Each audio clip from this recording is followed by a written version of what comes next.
Hello, my name is Jazman Larson, and I am currently a student at Pacific Lutheran University as a senior graduating from the BSN program. Today I'm here to talk to you about nursing care for NICU term and late preterm infants experiencing neonatal opiate withdrawal in the first 28 days of life. I completed my preceptorship at St. Francis Hospital in the Birthing Center with a specialty in the special care nursery.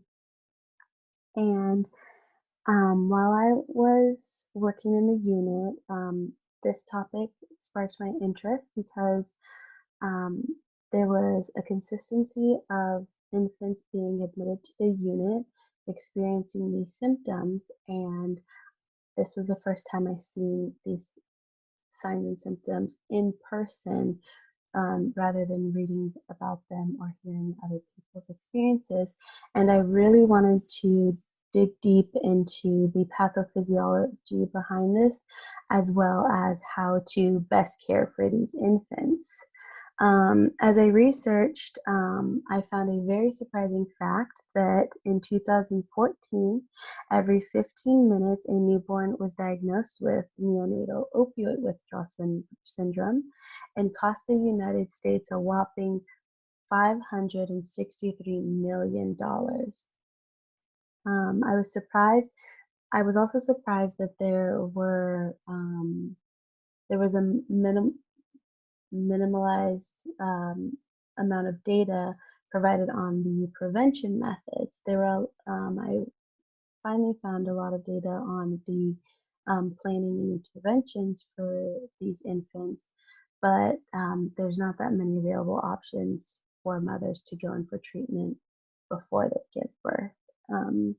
I also found how important it was to assess these infants. We know as nurses, assessment is crucial to our care for our patients.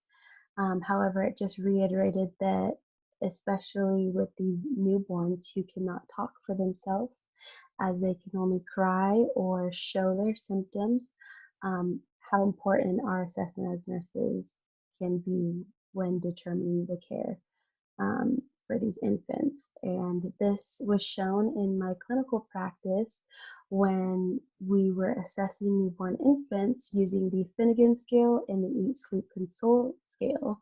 And some nurses would give a lower score or a higher score depending on whether or not they felt the baby was experiencing these withdrawal symptoms.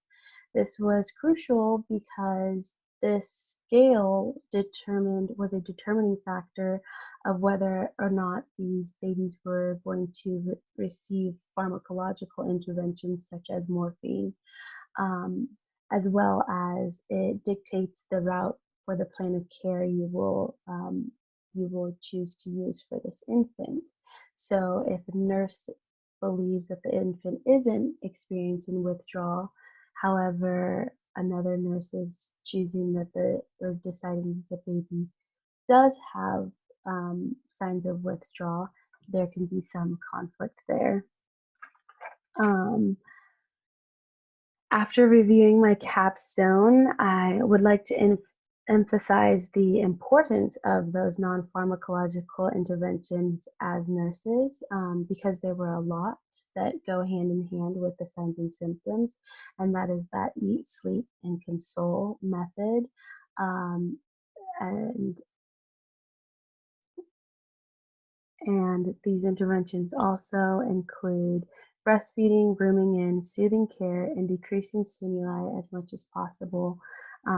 And these interventions are proven to um, create a shortened stay in the hospitals and better overall outcomes for these infants. Um, I would also like to reiterate the importance of acknowledging our biases as nurses, because this is a very, very hard situation to be in, and it is a very emotional situation because us as nurses are very protective over our patients, and this was a common theme I saw in the nursery. was that we want to care for those babies, and we have to remind ourselves that this is a baby and a mother together, and they are both our patients, and we have to care for both of these populations. And it is important to build that rapport with that mother in order to plan for care, plan for the best care for that mother and infant, and have better outcomes for both of our patients. And last but not least, I would like to give a huge, huge appreciation and thank you to Emma Miller, my preceptor at St. Francis Hospital.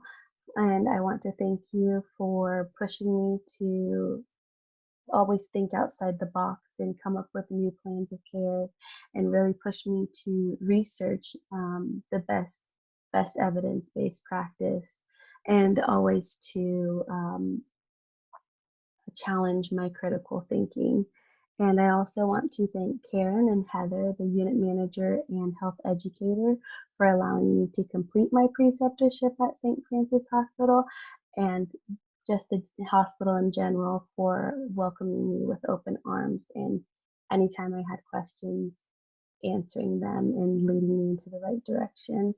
And I also want to thank my instructors at Pacific Lutheran University for building me into the great nurse I am striving to be. Thank you.